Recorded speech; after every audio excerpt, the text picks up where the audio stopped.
इसलिए आज के युवाओं से मेरा सवाल है कि आपने ये तो पता कर लिया कि कटप्पा ने बाहुबली को क्यों मारा था। इसके लिए दूसरी फिल्म बनाई, तब आपको पता चला कि कटप्पा ने बाहुबली को क्यों मारा था। आज के युवाओं को एक होमवर्क देता हूं, यह बताइए, अब यह पूछिए कि कटप्पा ने क्यों मारा था, यह तो पता चल गया। अब यह पूछिए कि किन्होंने लाल बहादुर शास्त्री की हत्या की थी। अब यह पता कीजिए सुभाष चंद्र बोस के बारे में किसने जासूसी कराई थी। प्लेन क्रैश की कहानी सुभाष चंद्र बोस की किसने की थी। आज के युवाओं को यह पता जिस दिन कर लेंगे, ये जो फेक फ्रॉड घूम रहे हैं चौराहे चौराहे, जिन्होंने ये मजाक समझ लिया था कि सनातन का मजाक उड़ाना, और माफ कीजिए हमारी भी कुछ गलतियां हैं, हमारे अंदर भी ऐसे बहरूपिये हैं। गमछा डालने से सनातनी नहीं होता। गमछा डाल करके भी अगर आप बलात्कार में इन्वॉल्व हैं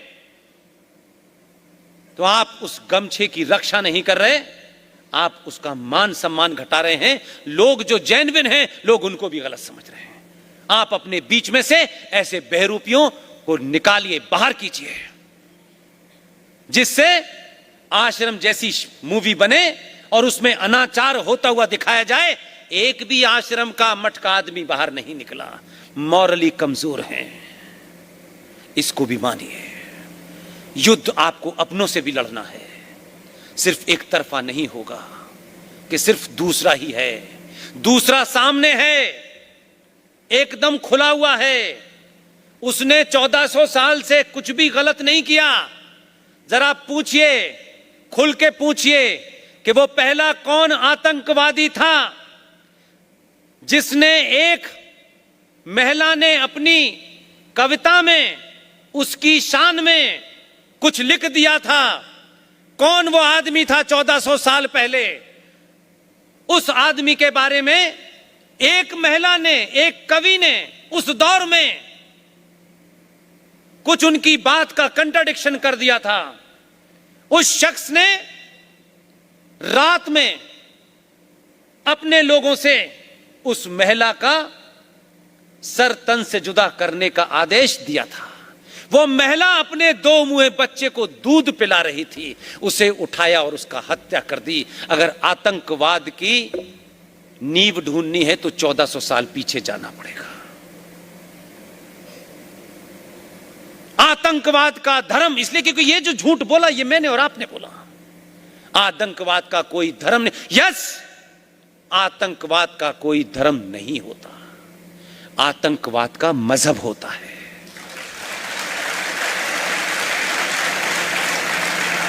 इसलिए आज जितने लोग भी यहां बैठे हैं, 5 लोगों को यह सच बताएं कि दुनिया का सबसे बड़ा फ्रॉड है सारे धर्म बराबर हैं। फिर एक शब्द जो काम हमारे मठों को, मंदिरों को, पुजारियों को करना चाहिए था, ज्ञानियों को करना चाहिए था, आज भी बोलचाल की भाषा में हम वहीं अटके हुए हैं। वैसे हर बात पे नुक्ता, कॉमा, फुल स्टॉप पे बहुत ध्यान देते हैं। हमारी साहित्य में, हमारे संस्कारों में धर्म का अर्थ पूजा पाठ नहीं होता। हम अपने साहित्य को पढ़ें, अपनी रोजमर्रा की बातचीत में भी कहते हैं, तब भी हमें यह कंफ्यूज करके रखा है। इसलिए कि आपके शत्रु ने जो नैरेटिव बनाया वो आपने एज इट इज खा लिया। शत्रु कामयाब है। आज भी आप बनते हो, कितने ज्ञानी हैं आप, आपको गलतफहमी है। धर्म हमारे साहित्य में, संस्कारों में आप अपने दायित्व को कहते हैं, ड्यूटी को कहते हैं। एक मां का धर्म क्या है, उसकी ड्यूटी क्या है, एक पिता का क्या है, बेटे का क्या है, बेटी का क्या है, बहू का क्या है, सास का क्या है, हर एक का अपना अपना दायरा बटा हुआ है। इसीलिए यह कहा जाता है राजा का धर्म होता है। राजा को अपने धर्म का पालन करना चाहिए। आप कंफ्यूज हैं क्योंकि आपके लोगों ने आपको गलत बताया है। राजा का धर्म है कि वो अपनी प्रजा के प्रति, अपने राज्य के प्रति उसकी सुरक्षा करे, राज्य में कोई किसी किस्म की वारदात ना हो। ये उसका धर्म है, उसकी ड्यूटी है, उसका दायित्व है। इसलिए मजहब पैदा होते हैं, हर मजहब के पैदा होने की डेट है। हर मजहब के पैदा होने के बाद उस मजहब के रहनुमा की भी डेट है, उस रहनुमा के मरने की भी डेट है। उस मुगल काल में जिसको आप लोगों ने गलत पढ़ लिया क्योंकि आप अंदर से कमजोर थे, तो आपने कहा कि चलो इसी को मान लेते हैं, ये बहुत महान था। तो आपने कहा अकबर, उसने एक मजहब चलाया, दीन इलाही, कहां है वो? उसे आपने गंगा जमुना फ्रॉड नाम का एक जुमला दिया और कहा कि वो गंगा जमुना तहजीब का प्रत्यक्ष गवाह है। गंगा भी हमारी, जमुना भी हमारी, तहजीब किसकी? लेकिन ये झूठ बोला हमने और अकबर को कहा वो महान है। उसी अकबर ने, जिसे हम बहुत महान और सेकुलर करके इस देश की किताबों में पढ़ाते हैं, उसी ने प्रयाग नाम राज का नाम अल्लाहबाद रखा। वो कभी कम्युनल नहीं हुआ। इसलिए आप आज के भारत में सच बताएं कि यह सबसे अंतिम सच है। जब तक ये कायनात, ये यूनिवर्स, ये ब्रह्मांड है, एक ही बात ध्यान रखिएगा, प्रकृति का नियम है, जो भी पैदा हुआ है, जो भी पैदा हुआ है, 1400 साल पहले हो या जो वो सूली पे लटके थे जिनकी मम्मी का पता नहीं चल रहा 2000 साल पहले, जो भी हो, जो पैदा हुआ है उसका मरना निश्चित है। जब से ये ब्रह्मांड वजूद में आया, अस्तित्व में आया, जब तक ये रहेगा, अनादिकाल से सूरज का निकलना, गंगा में पानी का बहना, धरती से फसल का उगना, आकाश से बारिश होना, हम सनातनी हैं। सनातन के पैदा होने की कोई डेट नहीं है, सनातन का कोई रहनुमा नहीं है। तो जब सनातन पैदा ही नहीं हुआ तो सनातन मर कैसे सकता है?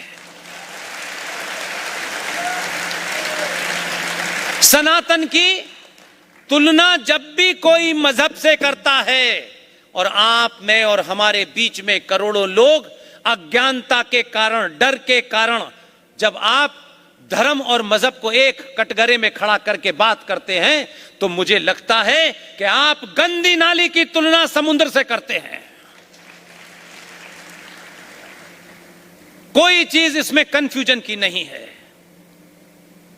अपने को पहचानिए। मेरी दिक्कत यह है, बहुत सारी बात मेरे कहने का मन है कि इतने अच्छे लोग कम मिलते हैं मुझे, लेकिन मेरी फ्लाइट है और अगर मैंने ये फ्लाइट मिस कर दी तो दिक्कत हो जाएगी।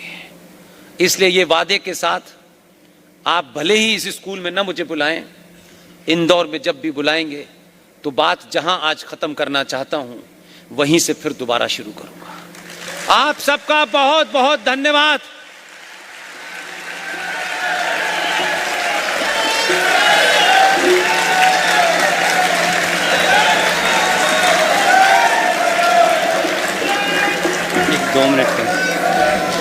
एक बार अपने स्थान पर खड़े होकर जोरदार करतल ध्वनि से पुष्पेंद्र जी का अभिनंदन करें, स्वागत करें।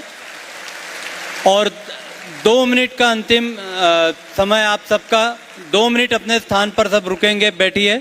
मैं बबलू शर्मा जी को आमंत्रित करता हूं कि वे आए और आभार प्रदर्शन करें। बबलू जी शर्मा। राष्ट्रवाद महज एक शब्द नहीं है, यह तो मूल भारत की आत्मा है। माननीय पुष्पेंद्र कुलश्रेष्ठ के एक एक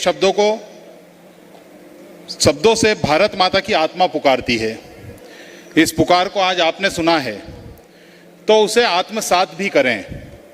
इसी भाव के साथ यहाँ पधारे सभी गणमान्य गुणीजनों एवं गणमान्य नागरिकों का आत्मीय आभार व्यक्त करते हैं। आशा करते हैं कि हमारी यूं ही राष्ट्रवाद के मंचों पर मुलाकात होती रहेगी।